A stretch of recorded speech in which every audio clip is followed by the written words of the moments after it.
polls on her. And they are gonna have a event in a few days. Wait, hold on. So there is like tomorrow is the last day of the pre-event thing. And I don't know when the event stops. This event stops in 2 days. So I guess someday after 2 days. But they're gonna have a new event. I actually did finish the other event except for the extra things because I can't bother doing those. I don't have enough people that is high enough level to actually deal with them. And I managed to get all the banner polls there. But what's kind of interesting with the thing is that I did check the pre-event login rewards. And I feel like I recognize the people in this, at least one of them. It's like, I probably am definitely wrong of who it is. But I did check their Twitter, and yes, I was right. They are basically going to do a collab event of Atelier Racer? Right? Hold on, how do I pronounce that? Hold on, I have it up here. Yeah, Ryza. Atelier Ryza. So I think you're capable of getting 3 different people. A few new outfits, a new Aurorian. Oh, neat. I don't even know what Aurorian. And then we have the collab. But at the same time, it says content under development. When was this made? This must have been made like either today or a few days ago. When does it say? Oh, well, today. Apparently today. But yeah, I like Alchemy Source. It's a bit nice to just play that just now and then. But yeah, I kind of actually want the Ryza one. Absolutely. I am, as normally, I do save up a lot of free currency and stuff when there are events and things. So I'm gonna just go and check here for fun. How much did I have? Hello. I'm gonna do this while I'm playing as well. That this is gonna be difficult. Wait, hello? Are you logging me in or something? The problem is that when I have a game up, it's like kind of lagging as hell when starting up things. Oh, don't tell me this witness is a robot. Oh, hello. Come over here. Hello. Are you sightseeing? Are you lost? Are you... Oh! Yeah, you are really clunky. But yeah, so I have about... I have 5 event pulls. But I also have about 8,500 of the free currency. And you need around 3,000 for 10 pulls. So I basically have about 30 pulls. And almost 35 pulls, to be honest. And I will get more each day, so... Yeah. Also, I will get some for the event as well, so... That's gonna be wonderful. I will get a load of them, to be honest. I don't know why, but this robot is kind of freaking me out. Hey, you're not supposed to be wandering around. I don't know really what I'm gonna do for voice. I just kind of panicked here. I've had it with you, hunk of junk. Yeah. I'm outside. I am wondering, when did that happen? Okay. Welcome back, hunk of junk. You know. I don't know what to give her for sort of voice. Bloody hell, I'm not good with female voices, but that's probably understandable. You don't know how close you came. If you didn't snap out of it, I was going to put you on the curb on trash day. Nothing works better than a 42.5 degree karate shot. That's pretty specific. Excuse me, but are you the one who witnessed the murder? Oh, and I'm feeling right, the lead attorney for this case. How do you do? Big shot lawyer, huh? I'm Aura Blackwell. Oh. I completely forgot about this, huh? Yikes. We have another black quill. Oh, right. That actually does bring some loose ends to the point of how they managed to get there, because I do know some of this game, some I've forgotten. I'm a research developing robots here at Cosmos Space Center. Blackwell. Could you be... And this good-for-nothing robot is named Hunk of Junk. My name isn't Hunk of Junk, my name is Clonko. That's mean, Miss Ara. Quit complaining. Your model number is Ponko 2. But Miss Ara, everyone calls me Clonko.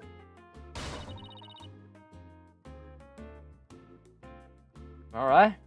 I don't know how to even say anything about this. Quit just squawking already. No, what are you doing? No, are you killing the robot or something? There. I bet you won't be talking back now. Okay, fair enough. So you're a robot maker. I better watch what wires I cross with this one. Yeah, kinda. So your last name is Blackwell. Do you have any relative in the legal profession? You're correct. Simon Blackwell, who used to be a prosecutor, is... Oh, shut up. Only speak when I ordered you to speak. Simon is my little brother. You know him? Yes, we met him in court a few times. Right, Athena?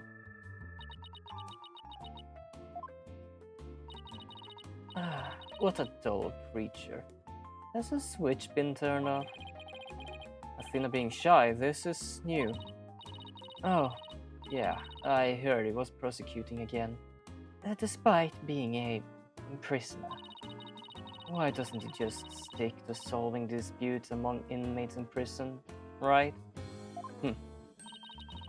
Hey, what do you think, hunk of junk?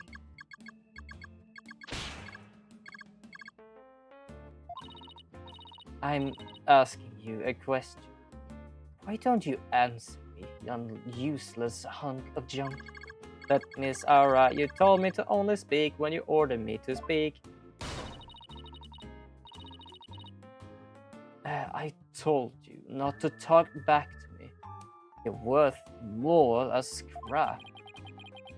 Robot abuse, hawk attacks. Blackwell's family life must sure be interesting. Yeah, fair enough. Well, do you have any other questions? Wait. Of course you do. You're a lawyer. It's not like I'm on Simon's side or anything. I just want to get this over with. Okay, I guess that's fine. So, you're the person who witnessed the incident. That's right. I was on the 4th floor of the building in the robotics lab. Okay. The explosion disabled the elevator, so I lowered my emergency ladder like the detective leading the evacuation told me to do. But it was such a pain. How can they have used the ladder in the other rooms? This has been a very troubling experience. Probably best to just humor her here. Then as I passed by the 3rd floor boarding lounge with one window, on my way down, I saw the crime as it happened. And that's about it. So you saw the crime as it happened, and that's about it. I see. Wait, what? You saw it being committed. This is not just a nod and repeat. So you saw the 3rd floor launch. The very scene of the crime. That's right. There is a small window on the right-hand side of the room. I looked through that from the outside. The room was pitch black, but I saw a shady figure holding a lighter in the left hand and a knife in the right. That must have been the culprit. Did you see who the person was? Of course not. The power was out on the floor then. It was only that tiny window. I see, but you did witness the moment of the murder. Yes.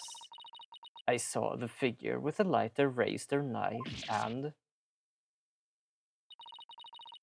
it happened at the precise 10 a.m. Did you witness anything else? Did the killer have any distinguished features? I already told you. It was pitch black in there. Although, I noticed that the lighter the person had in their left hand had a pretty ornament on it. It looked like a planet. It was blue, like Earth, little Earth emblem. They had a good taste in knickknacks anyway. An Earth emblem on a lighter. Better remember that. Well, that's kinda interesting. Thank you for the statement. We'll definitely prove Mrs. Starbucks innocent with it. Yeah, right. I won't hold my breath. Pardon me? Oh, did I hurt your feelings? Sorry. I just detest lawyers, that's all. What don't you like about lawyers? It's just an instinctive dislike. But don't feel bad. I hate prosecutors even more. That didn't make me feel any better, actually. I don't like how she actually, like, snuggled with the gun there. She actually kind of looks creepy. Why do you hate lawyers so much? Ah, little thing from my past. The whole legal system is meaningless in the first place. I certainly don't agree. I mean, people are imperfect. They lie, they influenced by silly emotions. You can't expect such imperfect creatures to uphold a reasonable system of law. I like robots much better. Even sad sacks like this one. Okay. Apparently it's not a gun. I guess it's a taser or it is a wielder. Welder. Not wielder. I guess because supercharged, I am... Oh. Alright, that's enough out of you. You're getting a little too carried away. What was I doing? And yeah, for some reason, making the robots is not the easiest when back and forth all the time. Yep. I like robots much better. At least you can make them any way you want. Make them in any way you want them. Unlike humans with their pet emotions and constant worries. How can you say such a thing? Feeling emotions, worrying about things we care about. That's what makes us human. Well, the girl finally talks, and she starts with a speech. That's what makes us human, you mean? Getting angry and snorting like that? Rational thought, that's what separates human from animals. Unfortunately, your reasoning capabilities are more akin to that of a clever little monkey. But that's nothing to be ashamed of. It must be nice to have such a simple mind. Can I punch her, boss? Get a hold of yourself, Athena. Humans certainly are absurd. I said you were clever, didn't I? Poor thing. Tell me, with people like you in charge, how can I possibly trust the legal system, So she distrusts not only lawyers and prosecutors, but the whole legal system. What in the world happened to this woman to make her so bitter? That's the question, isn't it?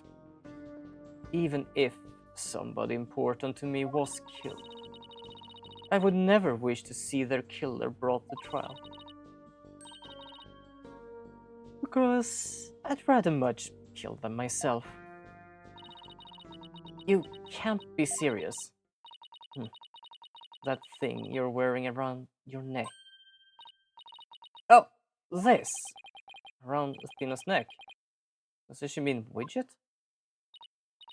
Oh, I get it. Well, Her Royal Highness has returned to her castle. The royal... What? Is she talking about Athena? By the way, I heard the rumors. Our director is going to be the star witness in court tomorrow, right? Director Cosmos. Yeah, that's right. Ah, you poor things. You better be careful.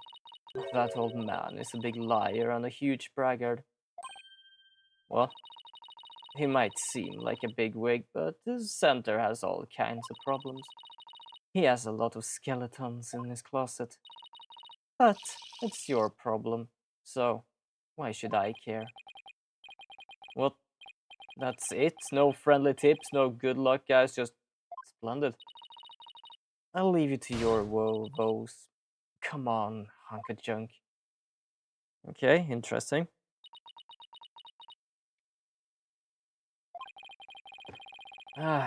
It's sad to me that she doesn't believe in a legal system anymore.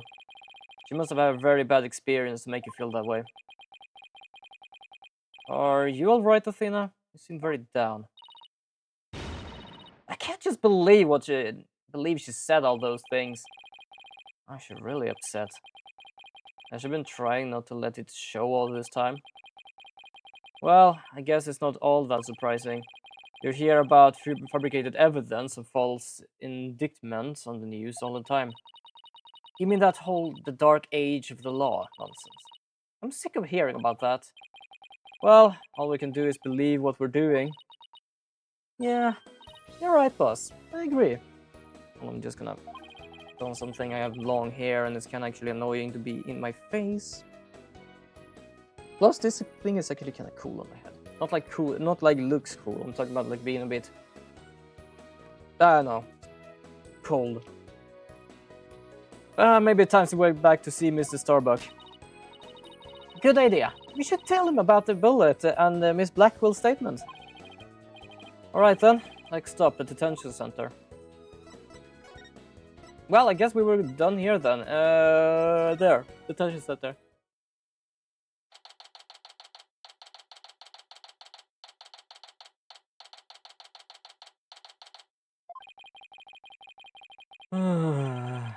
My lawyers are here. It must be bad news. Hey, not necessarily. We found a new witness. A researcher saw the moment of the murder through the launch window during her escape. Really? They're going to let me go? Unfortunately, it was dark and she couldn't identify the person. I should have known. My stars never align just right, too. But we got a lead too, Mr. Starbuck. The murderer had a lighter with an Earth emblem on it. A lighter with an Earth emblem? Oh! Did you remember something? Yeah, I sure did. Just a little bit, though. Any thought could be to help, so please tell us what you remember. This is interesting. You remember something. I thought I was unconscious the whole time, but now I remember I woke up for a few brief moments. That's huge. Do you remember seeing anything? A lighter. I saw the flame of a lighter floating in the darkness. Good, good. What else did you see? One was nearby. It was definitely born in launch, so it mustn't been off the blade carry me there. In the light of the flame, I saw a dark shadow flickering. Dark shadow, that must be the third party we'll be looking for.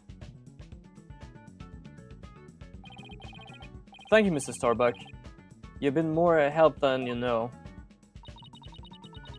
If we can prove there was this third party at the scene and they're the real killer, then it could be cleared of all suspicion. The key will be whether or not we can identify this person in court tomorrow. At least we have something to go on. That's a big plus. We should probably tidy the evidence up a bit before some mistakes me for a hoarder. Oh, nice. Now that we have a glimmer of hope, I'm suddenly starving. Why don't we go back to the office and treat ourselves to a big celebration in advance? Someone who's highly empathic, you can be surprisingly unsympathetic. I don't know. Sympathetic. Jesus, I don't know why it was so difficult to say.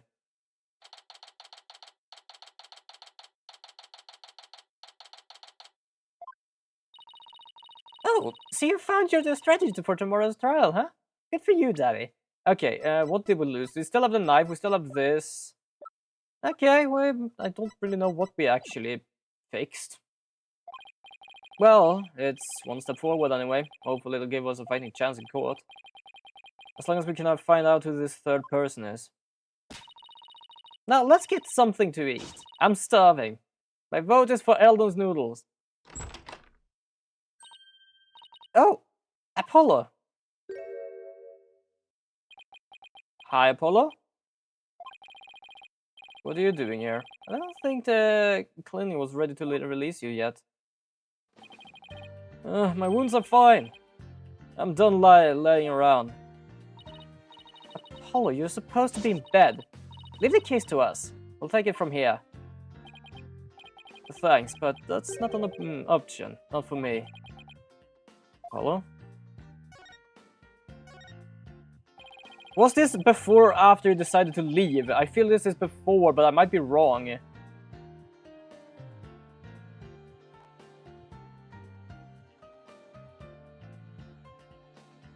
I don't know. Because we did the case and the I leaving happened afterwards. You shouldn't underestimate your injuries, Apollo. I don't want you to overdo it. I'm fine. Not in pain anymore. Besides, they gave me an IV at the clinic. IV isn't a cure-all, mummy man. Anyway, just tell me how the case is going. Have you guys made any progress? A suspicious figure was spotted at the scene. We think they must have been the real killer. A suspicious figure, huh? Right. I thought you'd be happier than that. Oh, don't get me wrong, I'm happy. And I fully intend to see Clay's murderer apprehended. Absolutely nothing will get in the way of that. Clay was your best friend, right, Apollo? That's right. Best friend since junior high. Sounds like me and Junie, so what was Clay like? Oh, well, he was full of compassion and energy, and he had a really loud voice. If the both of you did voice training together now, I bet you'd break a few windows. You know, I bet you're right. It seems like only yesterday Clay was a guy who lived in his dreams. We used to talk about it a lot. He was going to be an astronaut and me a lawyer. We talked well into the night, and even then we never grew tired of it.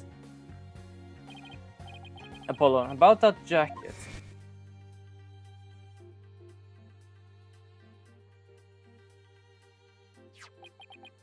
Oh, it's Clay's. I knew it. It's a special jacket that only issued to a member of the Hat Project. He was finally able to get one of his own once he was selected for Hat Tooth mission. He always looks so proud wearing it. But just when his dream was finally coming true, I can't believe it.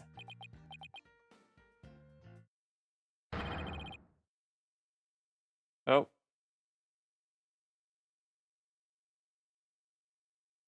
Well, to be honest, that wouldn't be too shocking that he react like that.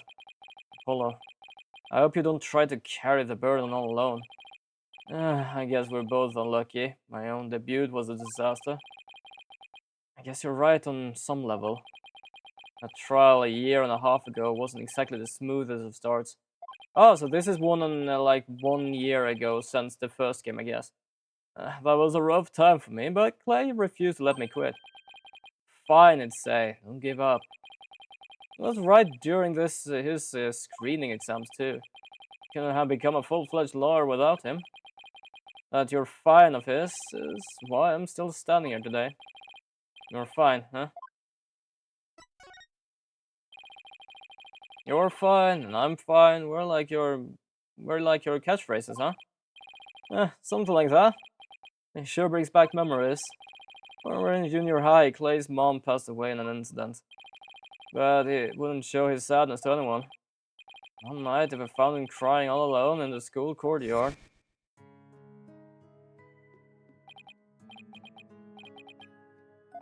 I'm not gonna do the voices for the kids though. I can't try and do that.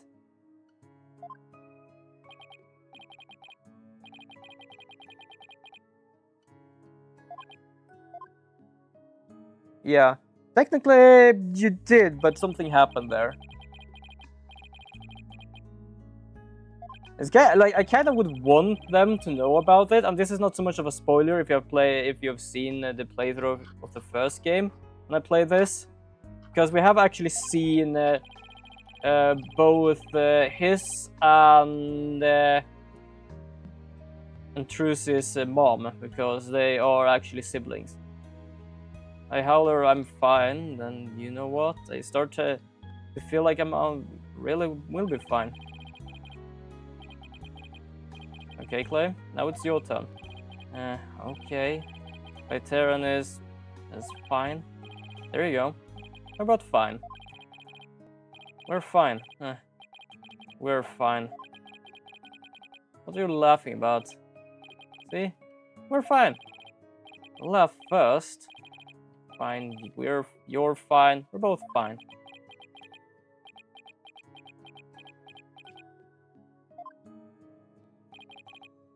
I was about to ask myself what happened with Apollo, because he wasn't living with the father, because that was Trucy doing that. And the mother, well, we already know about that now.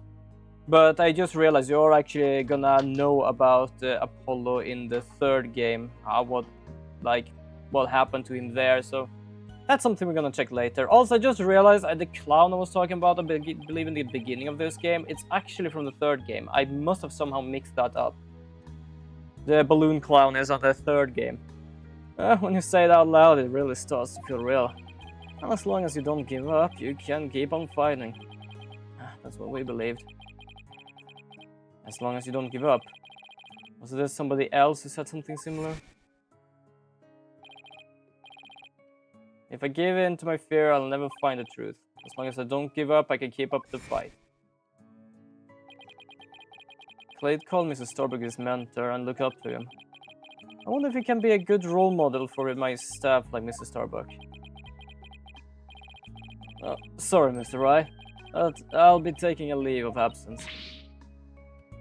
What? Wait, what do you mean by leave? What do you mean by leave? You're really serious? Can you at least give me a reason why? When I put my Clay's jacket on, I swore to him that I could catch his killer myself. But that's our goal too. I agree with Athena. We should work together to find the truth. The truth, huh? That's a noble cause. But what if the truth you seek is a truth, and the truth I seek turns out to be different? Oh, I guess this is the moment of the absent part. The cutscene is this moment, I guess.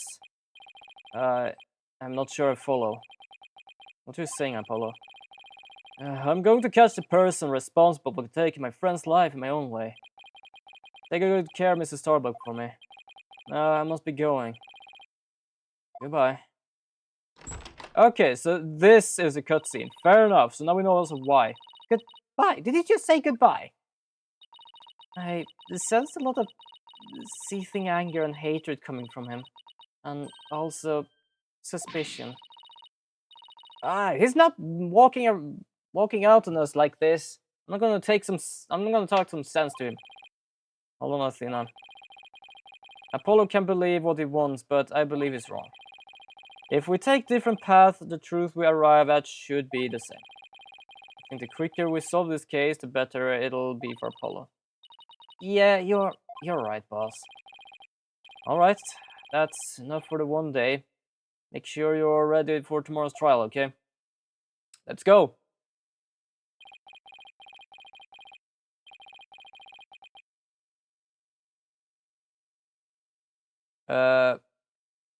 I don't know. Hi?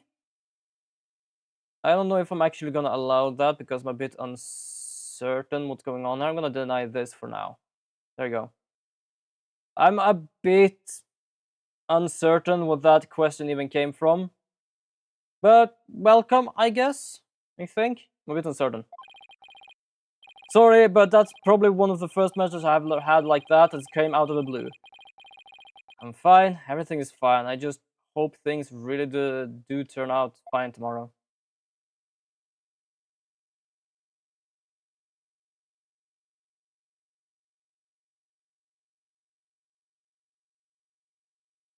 There you go. I would say it's taken an hour to get to the next part here, but that was me also about talking for 20 minutes.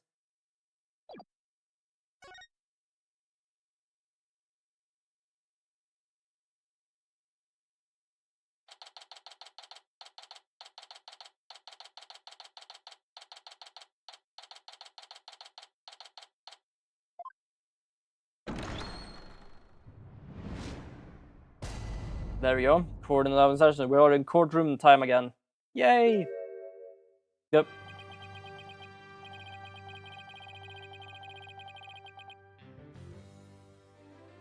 Judge? Sorry, this kind of caught me off guard. Well, I suppose we should reconvene the trial of Solomon Starbuck, or something. Objection! Oh, right, this is just after the bombing. He is just afraid of another bombing. Your Honor, could you please come out from under your bench? There are no more bombs, I promise. All right. Not only, I was about to ask, like, the last trial, we didn't have another bomb. But we technically did. We had one bomb, and then we had the bomb the bomber threatened us with. So, yeah, that actually does make sense. Oh, yes. My apologies. I'm still a little jumpy when it comes to trial-involved bombs. I mean, the first courtroom exploded. And then Mr. Tonate self-destructed. I guess that's one way of describing what happened to Tonate. Well, anyway, it seems that Mr. Justice was seriously wounded by Mr. Tonate's actions. So, you, Mr. Wright, will be taking up the defense, Do you have an understanding of what happened in the trial so far? Yes, Your Honor. The defense is ready. Very well. Is the prosecution also ready?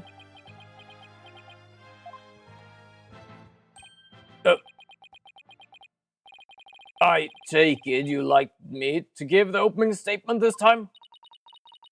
Looks like Judge has become a pretty good mind reader.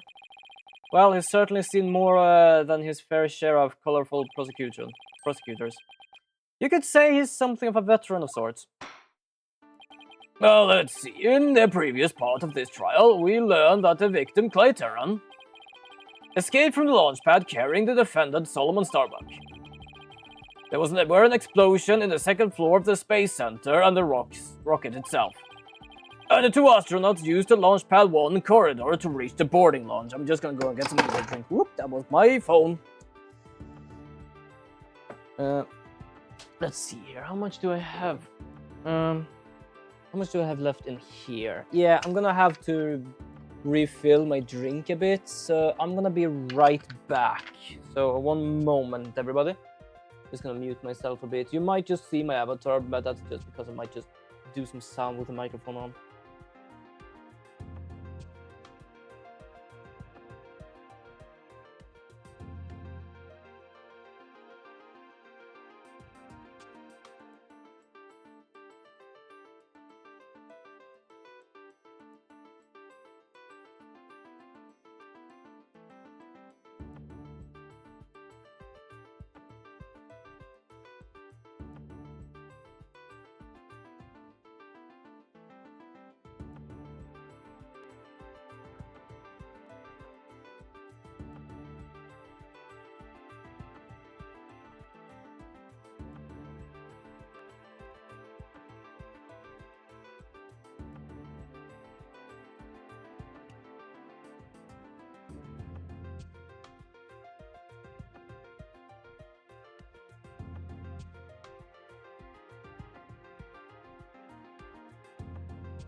there we go.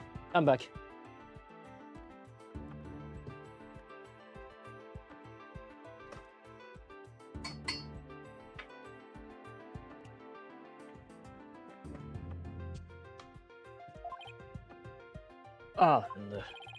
How could a victim climb down the ladder if he was carrying the defendant? That was a mystery needed to be solved. But Mr. Justice proved that the victim was killed in the boarding lounge.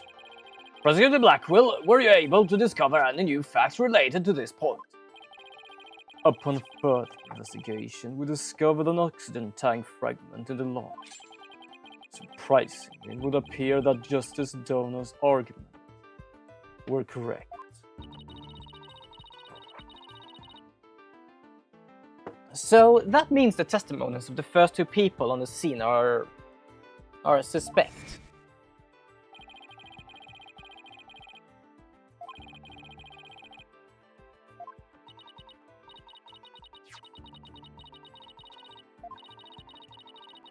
Yeah, one we cannot ask, unfortunately, because she's gone. The other one, I believe, is gonna be a pain in the ass for us.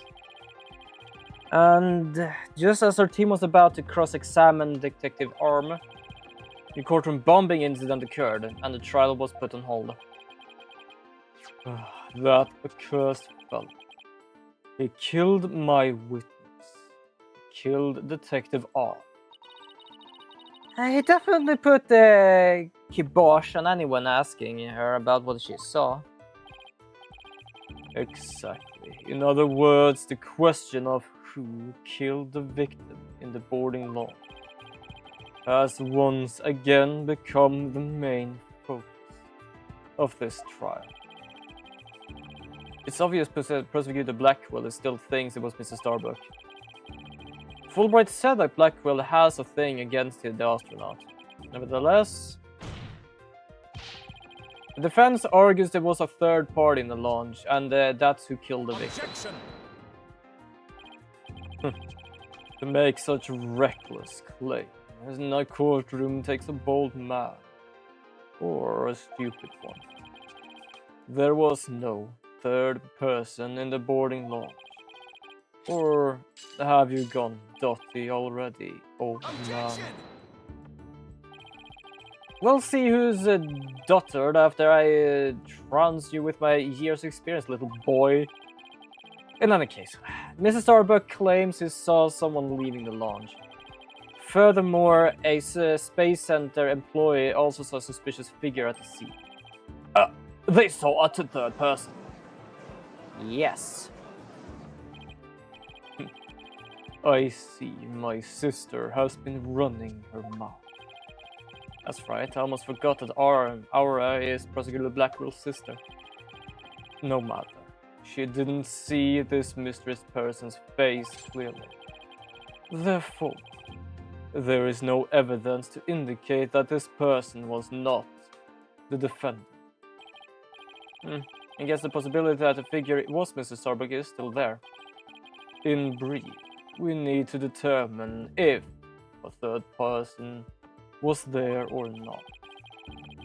To this end, we should hear the testimony of one of the first people on the scene. Director Cosmos, huh? Very well. By leave, please bring the witness to the stand.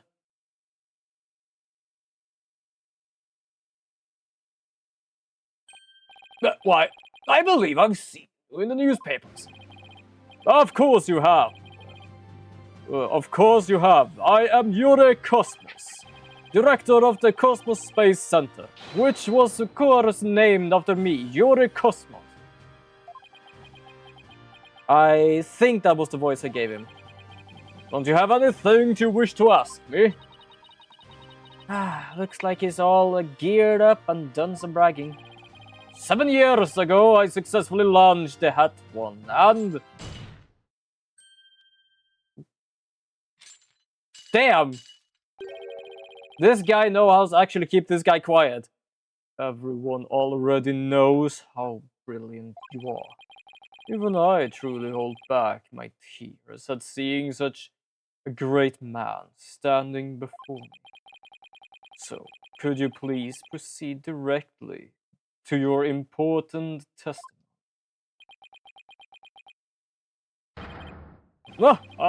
I see this is fine, young lad, as proper appreciation of greatness. Then allow me to begin my epochal testimony that will be recorded in the annals of history. I still trying to figure out his voice because I feel I kinda don't remember it, but I feel I did have a rolling R actually. That speech of Prosecutor Blackwell's just now. It sounded more like he was poking fun at the Director Cosmos. It's probably for the best that I had sailed right over the director's head. Now then, Director Cosmos, the condensed version of your illustrious testimony, please. Yes, please, condense it.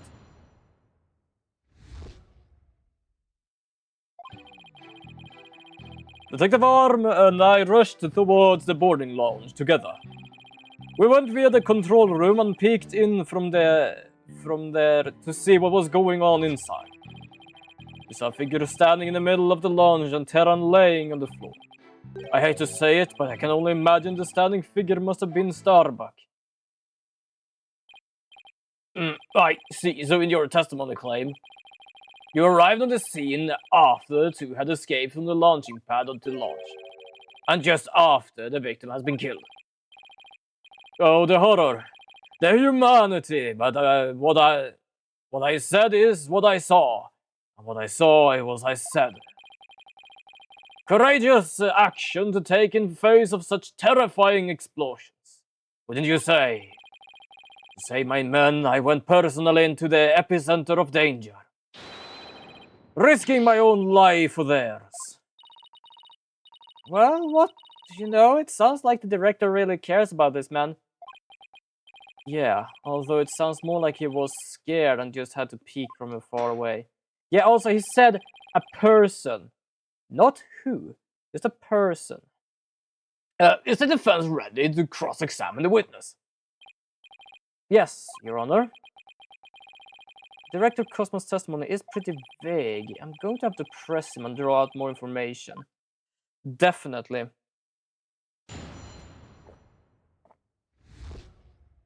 I think he condensed it a bit too much.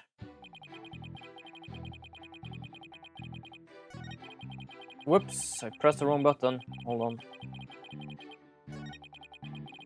Hold it! Where were you coming from? The 6th floor? We're making sure any stragglers made their way to the 4th floor.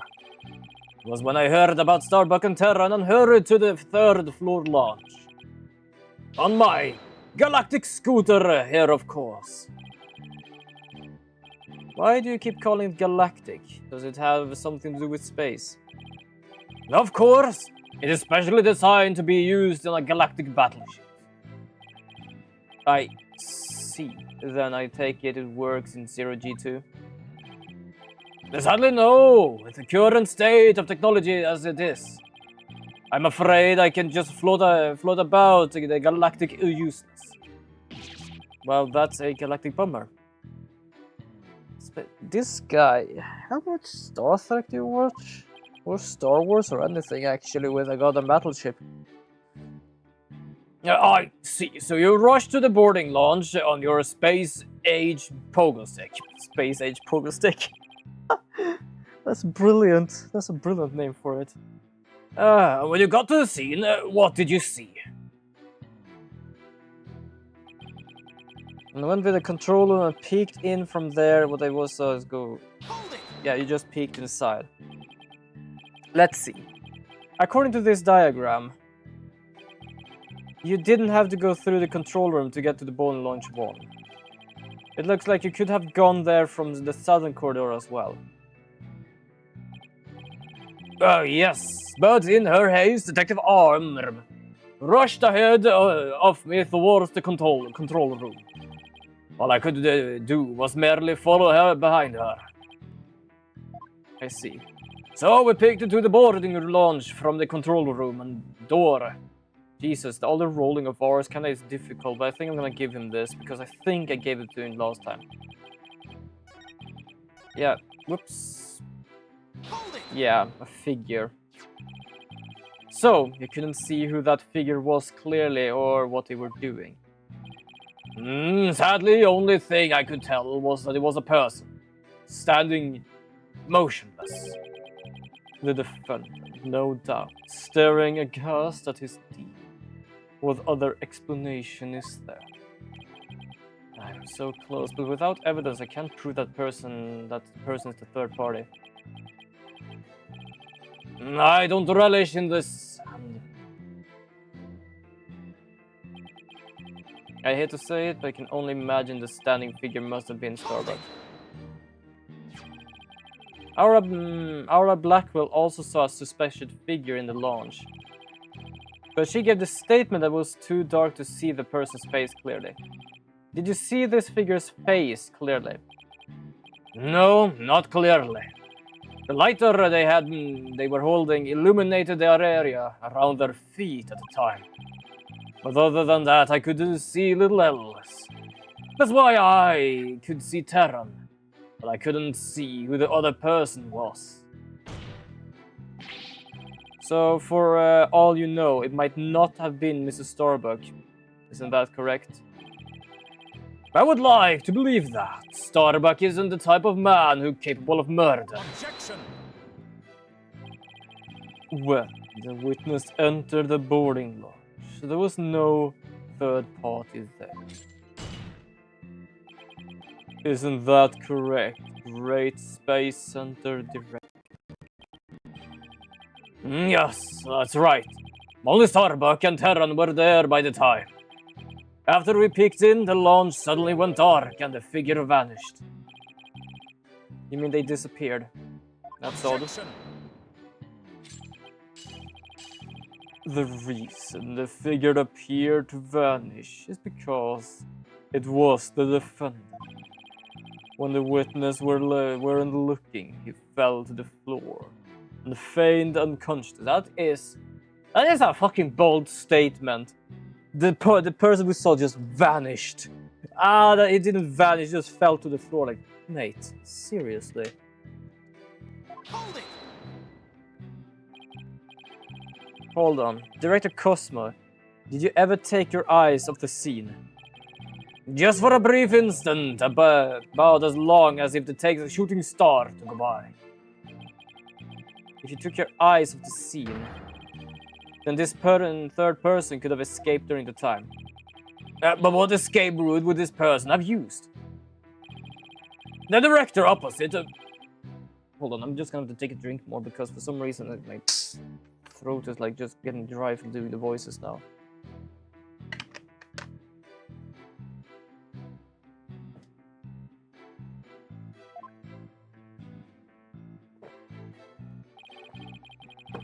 There is no security lock on that door, so it would have been possible to escape that way. All things are possible, right, Don? The real question is, do you have any proof? Well, if we were just here talking possibilities, we could each profess whatever we'd like. Says the guy who basically says, oh, he just fell to the floor. What is your proof, mate? An inmate who used to be a university professor and lunar researcher used to say that there is a kingdom of little green men who live under the surface of the moon. As long as they don't punish us in the name of the said moon for what we've done to it. But I say, where's your proof that this quaint kingdom exists? He's calling your theory of work a fiction, boss. He's right. I don't have any proof yet. Still. The southern door was possible escape route. Better make a mental note of that. Director Cosmos, may I ask a question? Yes. Why did you look away from the boarding launch? There's actually another tale of bravery behind the answer of that. It was when Detective Arm saw the figure she raised her gun.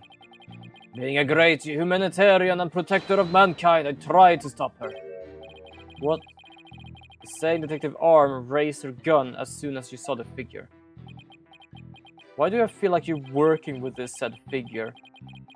I imagine her instinct as a detective told her they were the killer.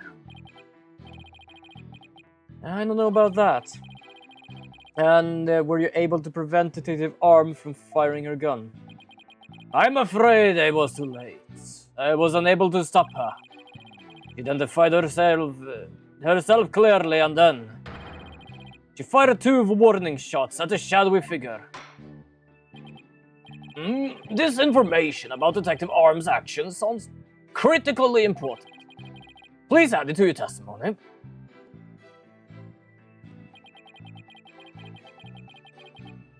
Hold it! And neither of these 2 shots hit the culprit. That is correct. The detective appears to have missed on purpose. But did she really? There's something about this that bothers me. Detective Arm fired 2 warning shots, did she? That's the first time that the info has come out. Wonder if I can find any inconsistencies.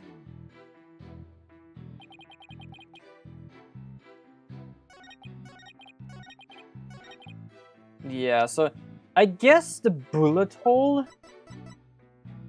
Objection! Because we can only see 1 bullet hole. We didn't see any other. Are you sure you were really paying attention to what Detective Arm was doing? You doubt my words?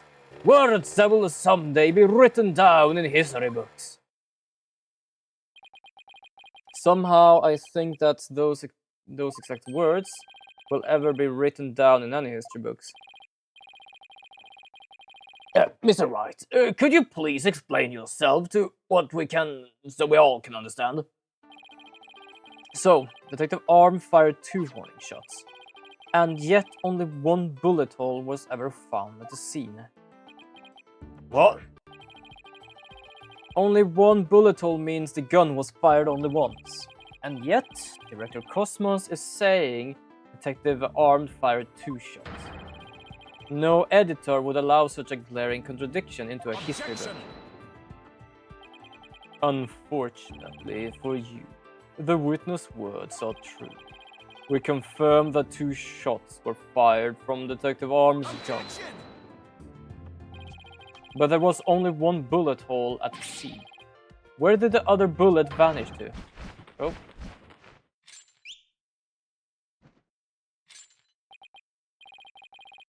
You should know the answer to that already. I should. During the previous trial, a certain oxygen tank was presented as evidence. We already discussed that it was ruptured in the launch, have we not?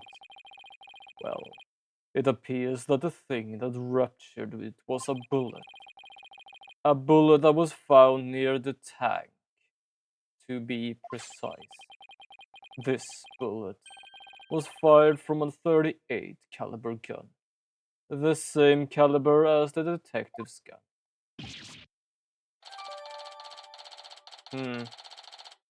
Okay. The rifling marks also match up. There's no question that the bullet was fired from Detective Arm's gun.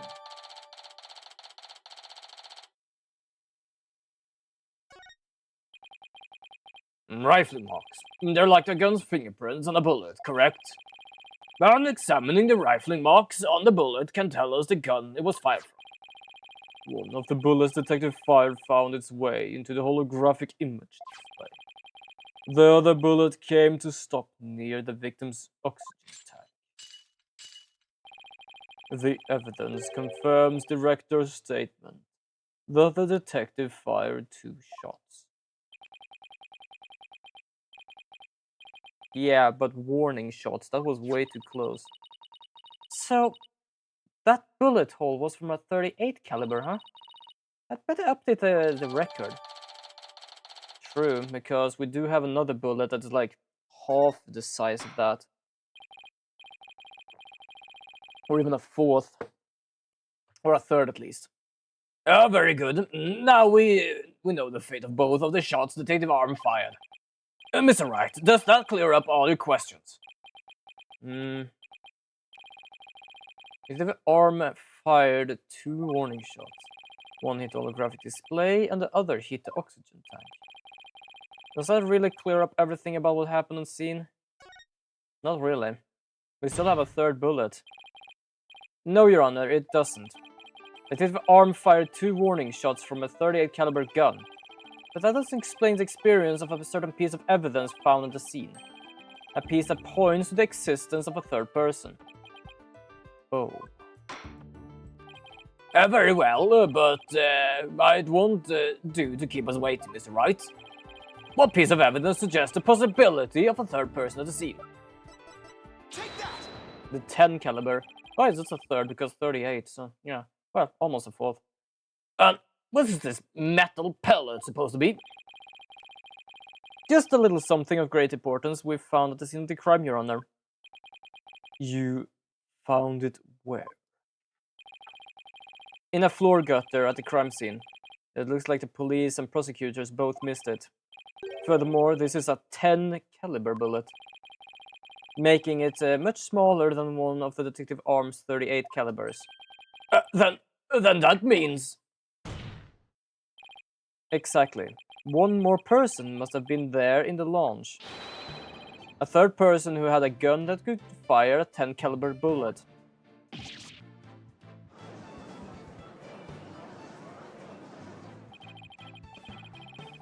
And if that's true, it explains why Detective Arm fired warning shots. This third person fired at Detective Arm and directed Cosmos with their gun. And in return, the detective fired her warning shots. Isn't that how it really went down, Director Cosmos?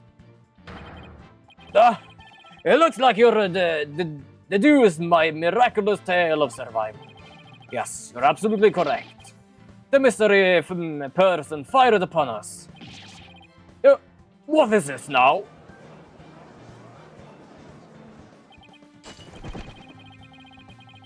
What? You never breathed a word of any of this to me before. Well, great men have secrets or two, don't they now? Foolish old geese. So Director Cosmos really had been hiding the presence of a third person all along. Director Cosmos, I want you to testify to the court about what you really saw. You may be a very great man, but in my courtroom, you are just another witness. You won't receive special treatment here. Now please give accurate testimony. I feel like just because I do this voice, it's something wrong with making the judge's voice.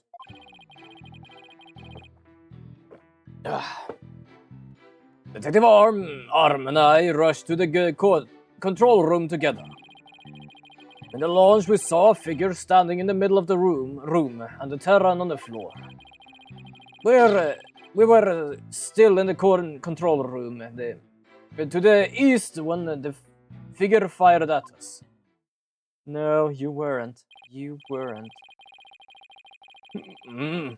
Given that there was no third person in the launch when the witnesses entered it, does this mean the person who fired the gun had to have been the defendant?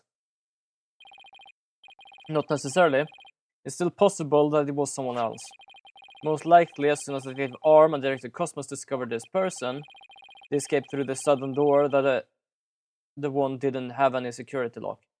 Unfortunately, I am gonna blue ball myself and Phoenix here for a moment, because if the guy, I can't show it, unfortunately, but if the guy shot from the T position to the A position, the bullet would have been found in that area, but it was found in the southern area. So let's say if the guy missed, it would have been around the doorway. Now, if the guy missed on the other one, it would have been around that doorway, and that's where we found it. So I believe that Whoever it is was close to the control room. Objection!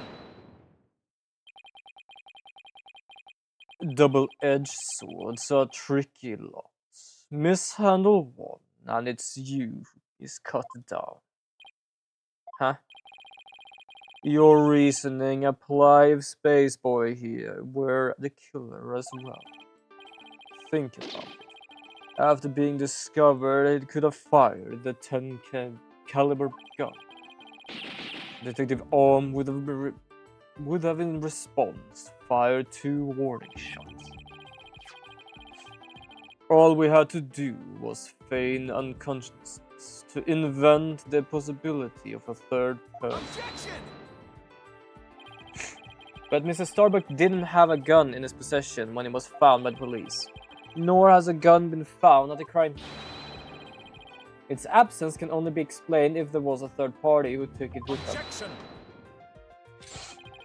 Recall the existence of a trash chute in the boarding lot.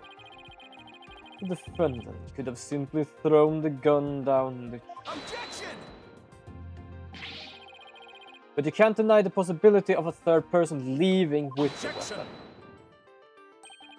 It's up to you to prove that possibility. And I trust you haven't forgotten my little piece of decisive evidence. What evidence? Why, the detonator switch that was found in Starbuck's pocket, naturally. The most compelling evidence of all that tells us he is the culprit. I didn't forget about that. Look, your balls. How deliciously obvious it is that they lack the evidence to rival mine. Wow. He sliced a third-person theory to ribbons and served it to us, just like that. Yes, well, I have a question of my own, actually. That bullet that the mysterious figure shot. What did it hit exactly?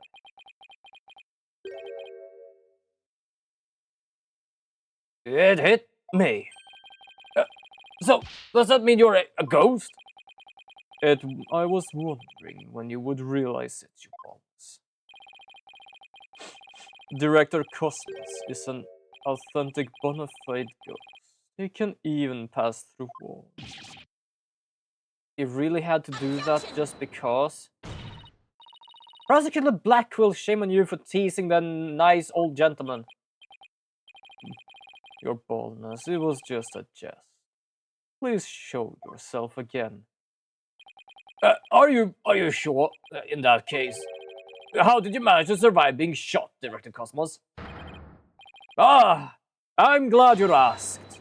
It was a miracle befitting a great history-making figure such as myself. The bullet hit my glorious Medal of Honor, whereby it ricocheted, thus saving my life. What?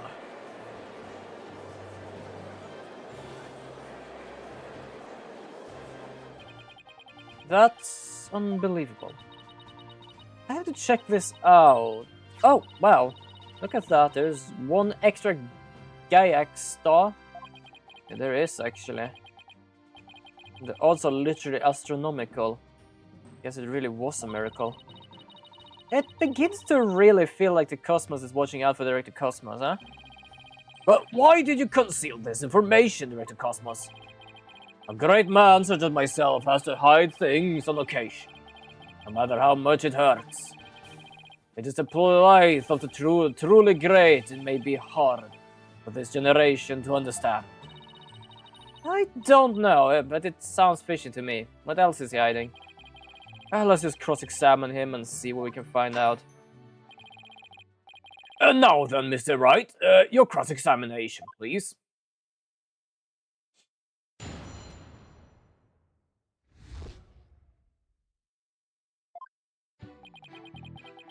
Detective Arm and I rushed to the control room together. In the lounge, we saw a figure standing in the middle of the room and Terran on the floor. We were still in the control room to the east when the figure fired at us. Okay, so Director Cosmos was in the control room to the east. And while he was there, he was shot by someone with a 10 caliber bullet. But the bullet hit his medal, so he was able to escape with his life. He's a very lucky man, no wonder people think he's great. I'm pretty lucky myself, so here's a great man, I'm king of all the cosmos. Okay. Hold it. So, in other words, you were fired while you were at the control room door. That is correct. There's something not quite right about that. Director Cosmos, the bullet this person fired hit you. Is that right? Yes, it was a miracle befitting a great history-making figure such as myself. The bullet the figure fired hit me while I was in the control room. But as the Cosmos would have it, the bullet bounced off my glorious Medal of Honor. In that case, the bullet would have wound up somewhere around the control room door. But it didn't. Yeah, we know this. So I'm just gonna comment on that because, as I said, we're gonna bollocks ourselves by telling where it was. There. Objection! Because it was not fired even close to the control room. And that's the issue. Like a ricochet can ricochet kind of far, but it depends on also what it hits. But they were in the control room, so it would have been in there.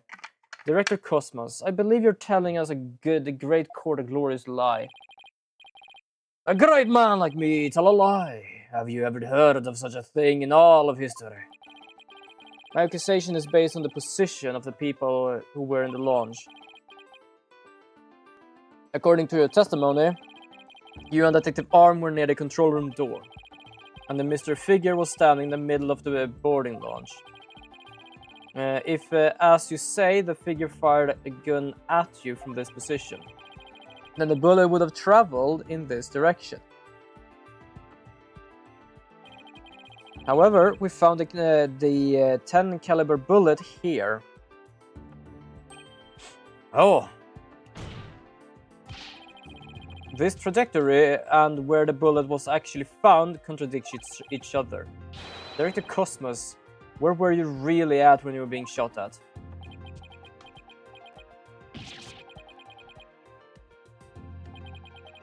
Last speed, let's go. Ladies and gentlemen, I present to you the human merry-go-round. Wonderful. Don't tell me you have forgotten already.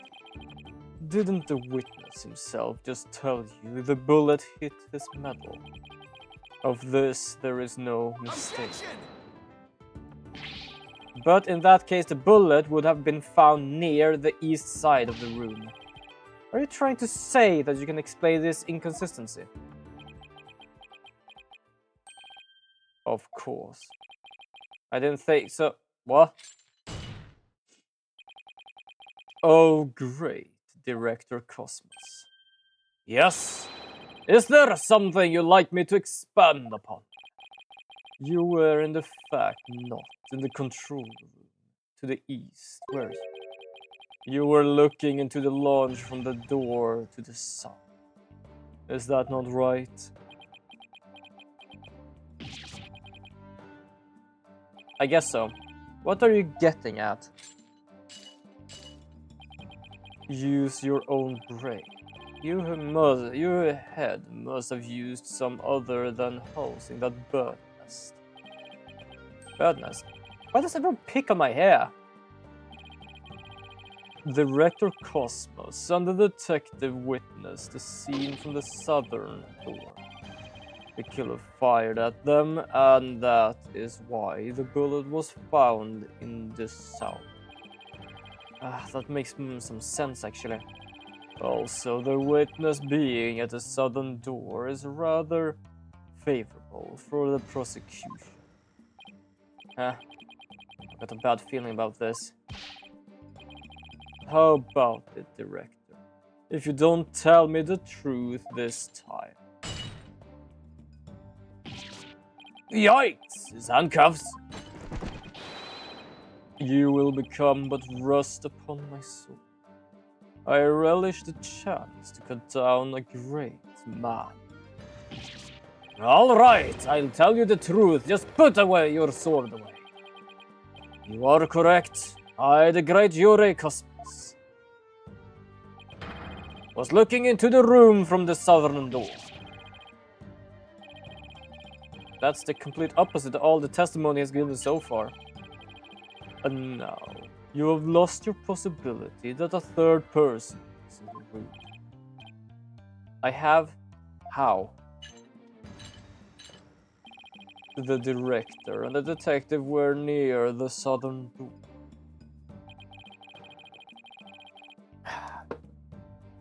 Meaning, the killer couldn't have escaped through there. The west door required had handprint recognition. The corridor beyond was filled with smoke. The only escape route left was the eastern control room door. And the only way to get through there was with Director Cosmos' fingerprints. In short, there would have been no escape for any third person, had there been one.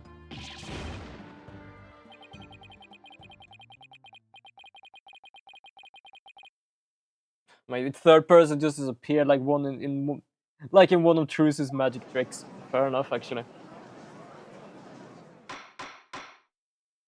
Order, everyone. Order in court. Director Cosmos, why did you tell such an outrageous lie? You were covering for the defendant. Isn't that right? Yes. It was all for the love of my men. If I said I was in the eastern control room, it would have meant the culprit would have escaped through the southern door. It would have meant that there could have been a third person. All I wanted was to protect Starbuck. I said it was the control room to invent a escape for a third person. What a convoluted lie. Was he really covering for the defendant? I, for some reason, highly doubt that. I've never seen anyone covering for anyone in this game other than, like, Maroy, the singer. But that was, like, half covering. It looks like we have come to a conclusion. The defense argument, the possibility of a third person has crumbled. No. It's over. Not really. We still have the capsules in there.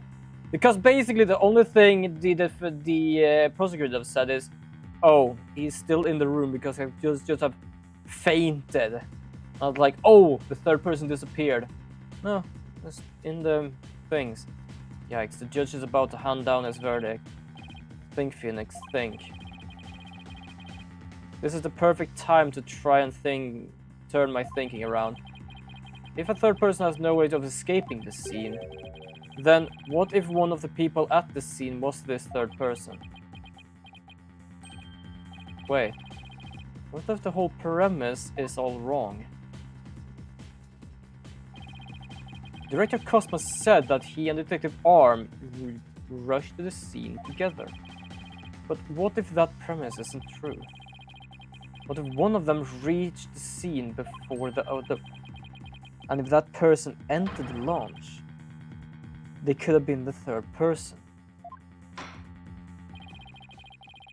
And the defendant is the only one who could have killed the victim and shot the director. There doesn't appear to be any room for an argument against this claim. I will now render my verdict. Please wait, Your Honor. There is still one possibility. Oh, this had to be a good one, Mr. Wright. There is only one person who could have escaped from the scene. And that person would have been the first person who arrived on the scene. Then upon entering the boarding launch, the second person came via the southern door. That's why the first person fled from the room. using an escape route that was accessible only to them. Very well. Let's hear more about this theory. Yeah, basically, there was only one door can be opened by one person. What? But that's... He's standing right there! Mr. Wright, what are you claiming here? Of all the people who were at the scene, only the witness could have escaped. The director is the only one who could have authorized the control room door after all. But that means... Exactly. The true identity of the third person is our current witness, Director Yuri Cosmos. What?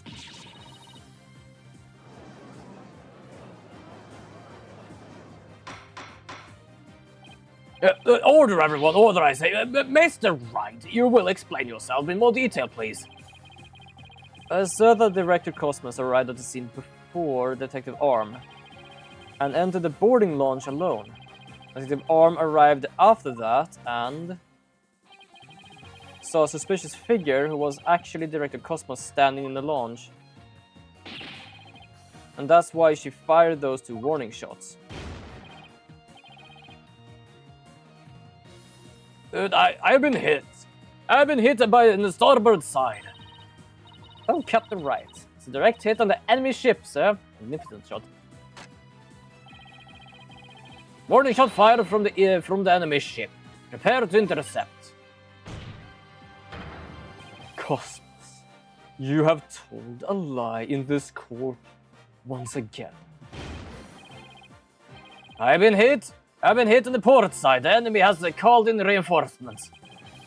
Earth, the Cosmos Control Center, requesting permission to ask that you return to reality and stop spinning. You will lose your lunch. My ship will not go down to anything less than an ultimate weapon of evidence. Objection! Oh, but I do have evidence, in fact. You could say that your battleship bears its scar. If Director Cosmos is the third person Aura Blackwell saw.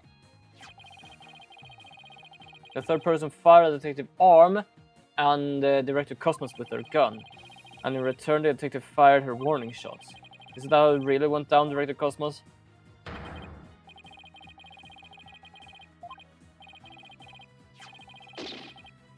Yes, you're absolutely correct. The mystery person fired upon us. Director Cosmos must have been the one who fired the 10 caliber gun. Then Detective Arm discovered him in the launch. It only makes sense that he did turn and shoot at her thereafter. The evidence of the director's body is a different kind of relevance than before. Once we compare it against another piece of evidence, the mark that you receive from the third party will be proof we need. The proof that you were the one there in the launch.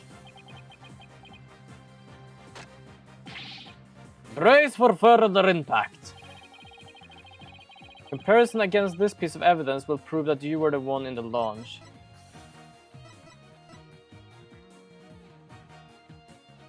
This? Take that! The 38 caliber bullet found on the floor at the scene didn't hit the oxygen tank. It hit Director Cosmos' medal.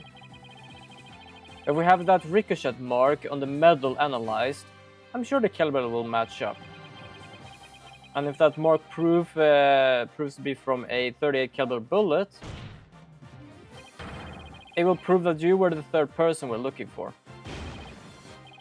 Ah, the bridge is destroyed! Losing altitude! All hands abandon ship! If that's true, then what about the bullet that hit the oxygen tank? It was the 10 caliber bullet. In other words, it was the bullet fired by Yuri Cosmos. Is that right, Director? No! You got all wrong. What? The engines have started up again? It's a miracle! I'm not going down yet. What's going on here? Witness, stop this at once and confess the truth. Please, for the love of God, you're something. If you don't want the history books to say that a great man was a great liar, then accept your fate and tell the truth. Are you giving me orders? Me, the great director Cosmos of the Cosmos Space Center.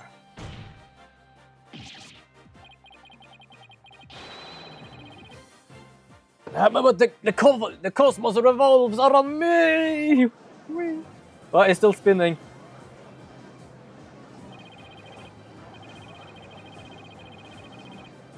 Somebody get me off this thing! The order in the court, and will someone please stop the witness from spinning?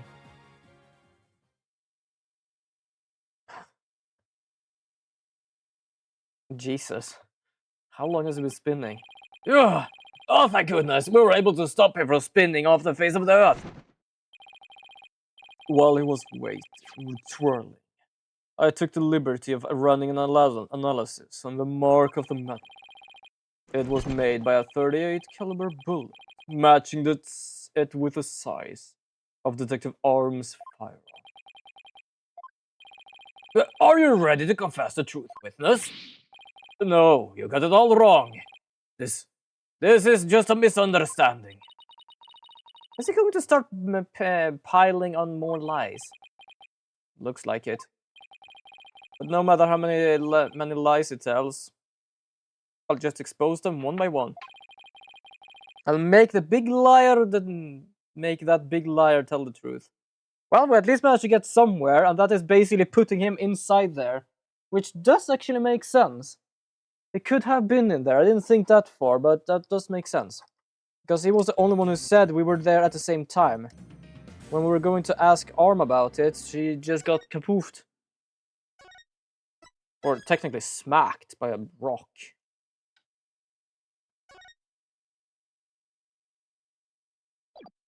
There we go. Yeah, we're gonna continue. We still have time. Might also do it longer if I'm capable of streaming longer today. Depends on what I'm feeling, because I kind of like to stream. It's really fun. It's a very, very quiet day. I'm gonna be truthful about that. It's been a very quiet area here in chat and all that. But I still enjoy to stream. I feel I'm gonna have to ask Leord good ways to grow on stream. Because, well, they are actually celebrating their 1600 soon. Also, speaking of, when the hell was that? Because I kind of want to actually celebrate that. Hold on. Let me just check something. I think it was an art post. No? Hold on, let me just check, because I don't kind of want to miss this, but it might have been someday. I hope I haven't missed it. There are some days I've been kind of tired, and sometimes that I've not been able to keep up with some people.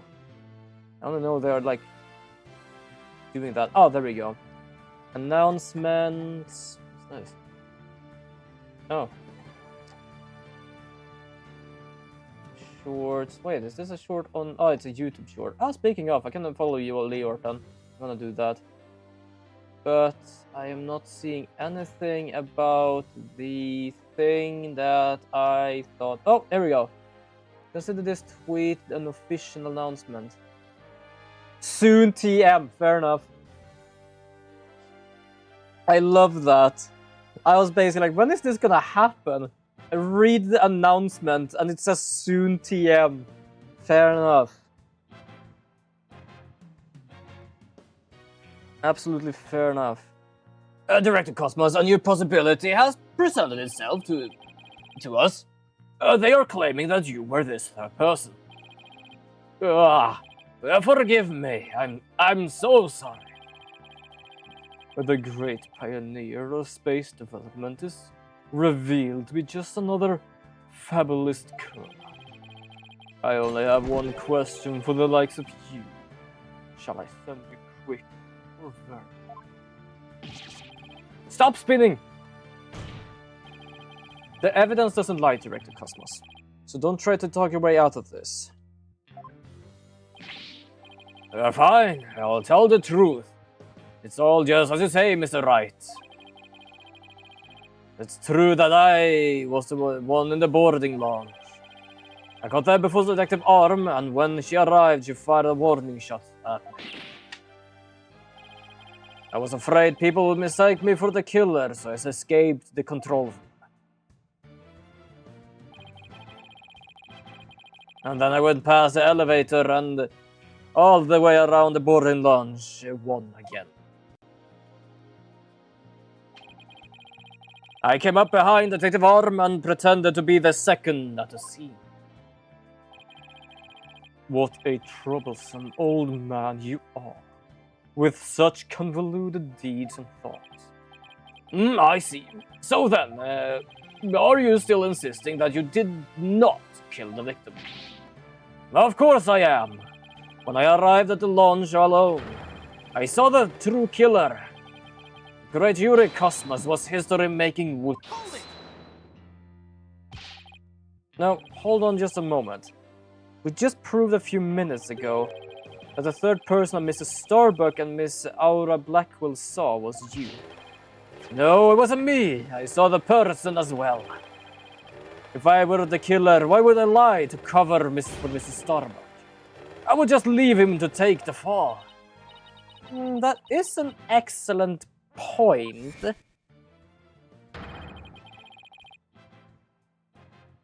And yeah, he did actually lie to try and make sure that the guy could flee, but yeah.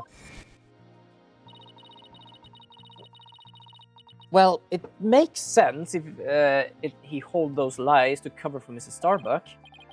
Still, a lie is a lie, Athena.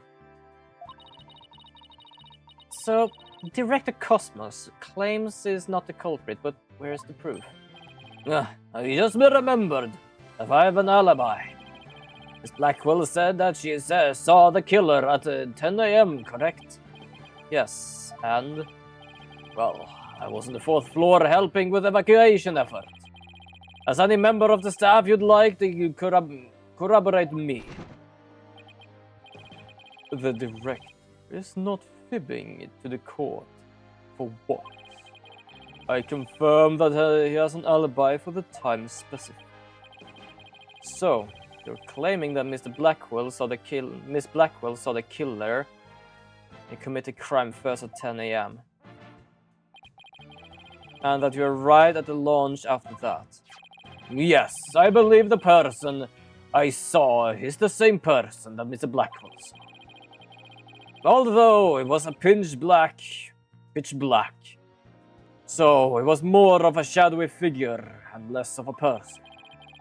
And I couldn't actually see their face, but it was definitely a silhouette of an earth.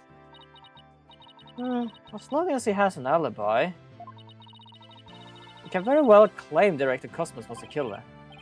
No, we can't. Then again, maybe we don't need to yet.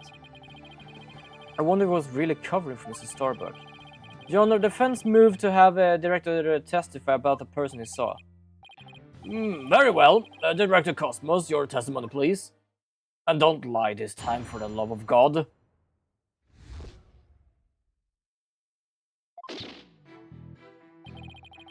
As I tried to enter the launch, the true killer inside fired the gun at me. I had to avoid getting shot. But when I tried to get another look, they had vanished into thin air. I was near the elevator side door, and well, the launch pad one. The side door, and well, the launch pad one door. And the control room door could have been shut tight to the killer.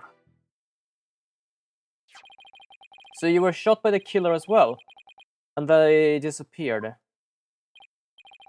Yes, though luckily no harm came to my glorious body. Unfortunately, the bullet hit Terran's oxygen tank. I know because I heard a pang. That must have been the sound of the tank being ruptured. Wait, but I thought the bullet hit his metal. That was Detective Arm's bullet, remember? Right, that mess this... What a mess this is turning into. Let's see. Director Cosmos is claiming that when he found Mr. Terran and his killer, the culprit shot a 10 caliber bullet at him. Right, but it actually hit Mr. Terran's oxygen tank and ruptured it. And then the killer disappeared and the director went into the boarding lounge. When Director Arm caught up and fired those warning shots at him, judging by his medal, it looks like one of them almost took him out too.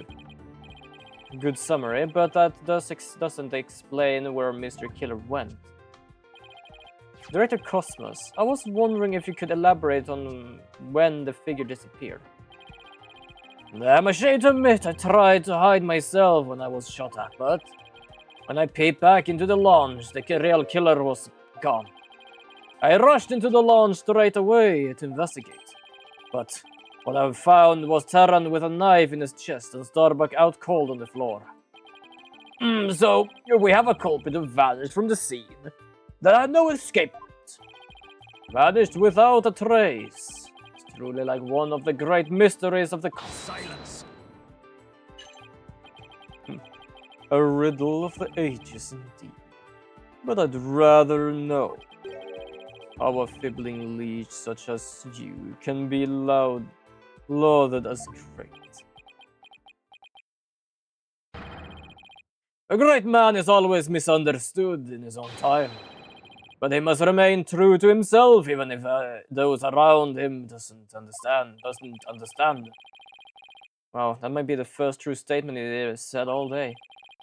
But how do you suppose this person managed to vanish so suddenly? Simple, because it was Spaceboy himself. When he was spotted by the director and Aura, he quickly feigned unconsciousness. That would certainly take all the mystery out of the idea of a vanishing cult. I want to raise an objection, but I don't have any counter-evidence. Director Cosmos, when you saw this person, did you also see Mrs. Starbuck on the floor? No, because it was dark as a black hole in there. I didn't see Starbuck until the other person vanished and I entered the room. Yeah, the problem is, like, if he was the culprit, you just heard a bang when it got shot. It's like, excuse me, you mean he shot his own tank? How? I'm prepared to accept your surrender right though. I can't find any holes in his testimony, but I can't give up. Mr. Wright, why don't you let me help? Huh? While the director just was giving us his testimony, I detected a cacophony of discord, which means he's hiding his true feelings from us. Huh? This just might help us find out what happened with the vanished killer.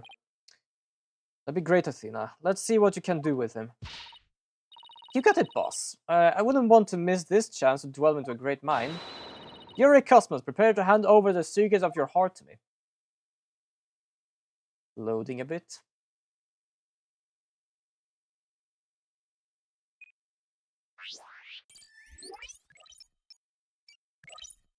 There you go. I kind of like this because this is used kind of often in the game, because the first game in this Apollo trilogy, I felt like they did a lot of small things and added in, and was like, they didn't have one thing over and over. Like, for example, the first game with the Magatama. They had the lying thing, but it was a bit now and then, and wasn't really always used. But then we had like the music thing, the foot thing, the fingerprint thing, and stuff like that. So it was like a cacophony. This, I feel like they have mostly done the lying, because it is Apollo's thing, the Magatama, because it is Mr. Wright's thing, and then this, because it is her thing. So I kind of feel like it at least has a bit more balance to this. So try to enter the launch. The true killer inside fired a gun at me. Understandable to be angry, sad, and surprised, because you don't like being shot at.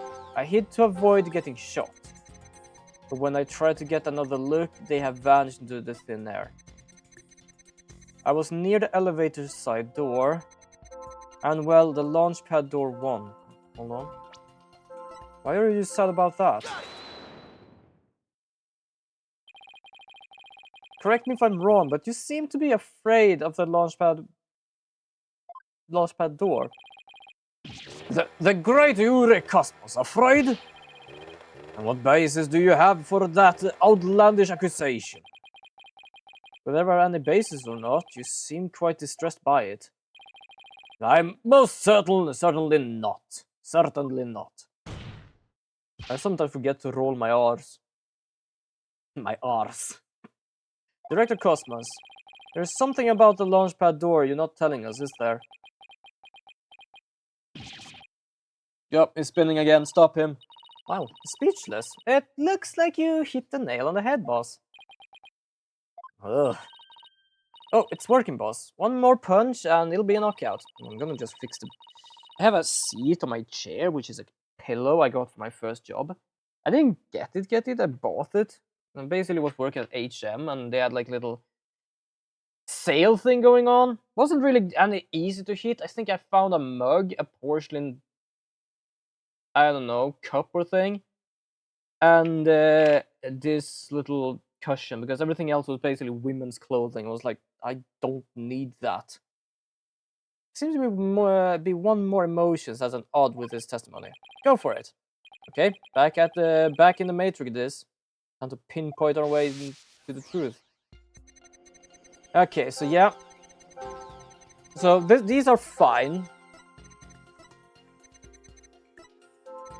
Yeah, so it's sad about that.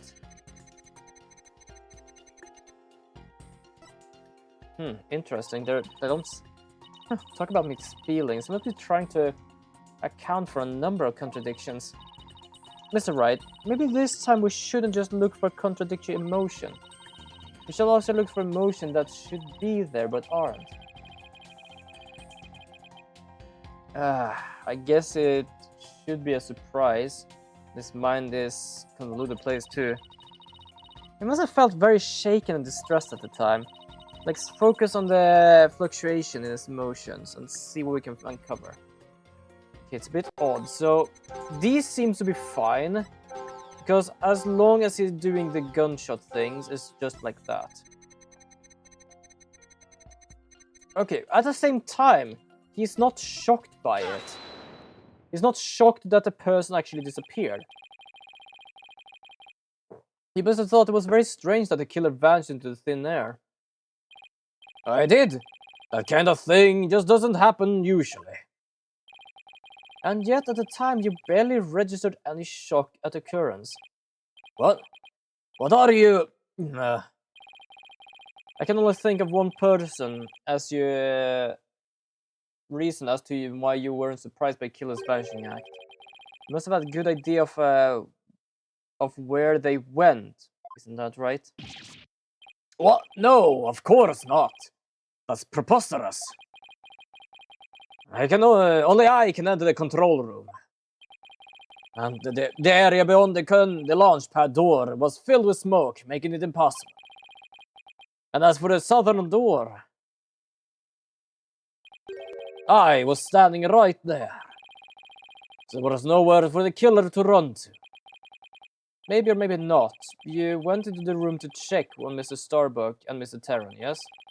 What if the culprit took that opportunity to silently slip through the southern door? I highly doubt it, as you recall, right after I entered the lawn.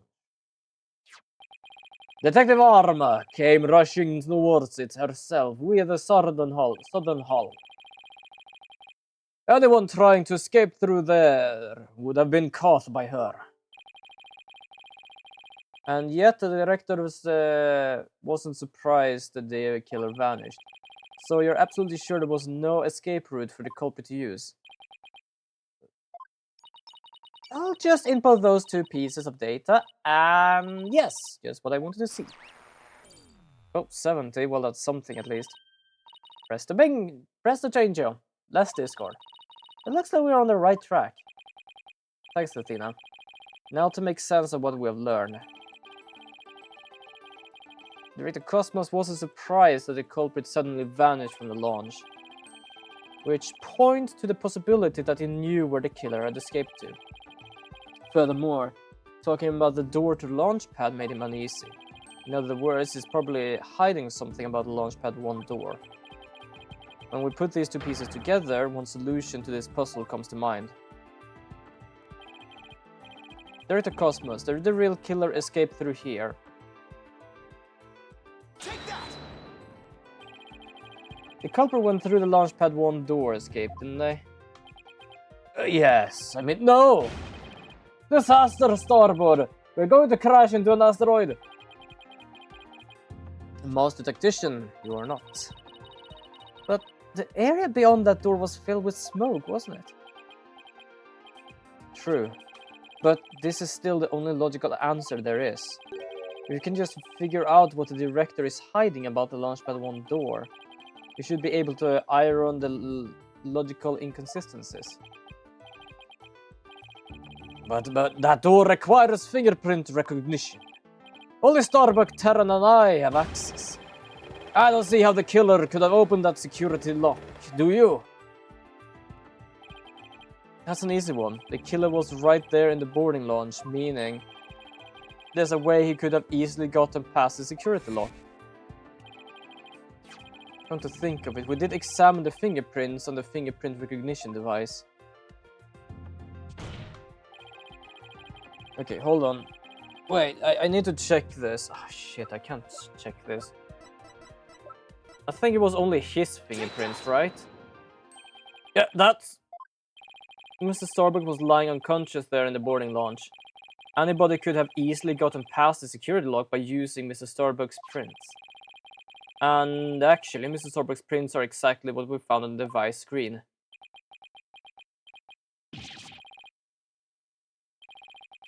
Looks like it does have something identified about Launchpad 1 door.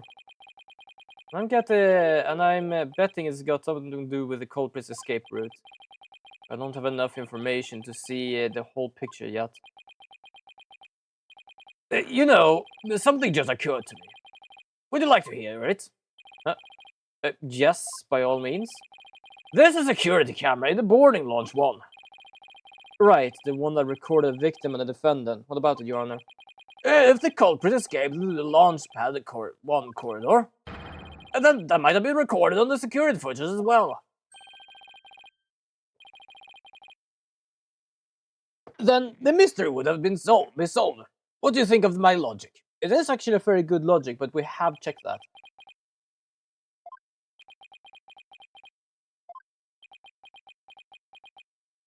Don't silence him. It was actually good. Everyone thought about that. It's just that it's broken, so it's very difficult. I hope you didn't strain your facilities too much for that, your boss. I beg your pardon? Look, if we play the security footage beyond this point... Oh my, the footage cut off. The camera was running on backup power, but apparently the power cables were damaged. Most likely by the after effect of the explosion. There is no footage of this, be it of criminals or space aliens. And I thought that was much a good idea too. Just because your grandchild is watching from the gallery, it doesn't mean you should try to show off too much. Grandpa Paul. Prosecutor Blackwell, how did you know my grandchild? I think his grandchild just learned a little about the harness of the adult world. Setting aside the issue of grandchildren, I'd like to have the witness continue. Director Cosmos, could you tell us more about when you entered the launch? If I must, Wow, that takes some loading time, doesn't it? Oh, probably because it loaded in this again. So yeah, hit to avoid getting shot. I was afraid of that. After killer vanished, I went to launch. Still sad. Updated. But that's when Detective Arm appeared from the elevator side door. And then Detective shot at me. So you see the killer could have only escaped to the launch pad, right?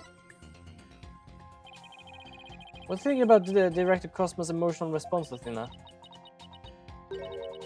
Actually, my cat is really sick, you know. What? Oh, I'm very sorry to hear that.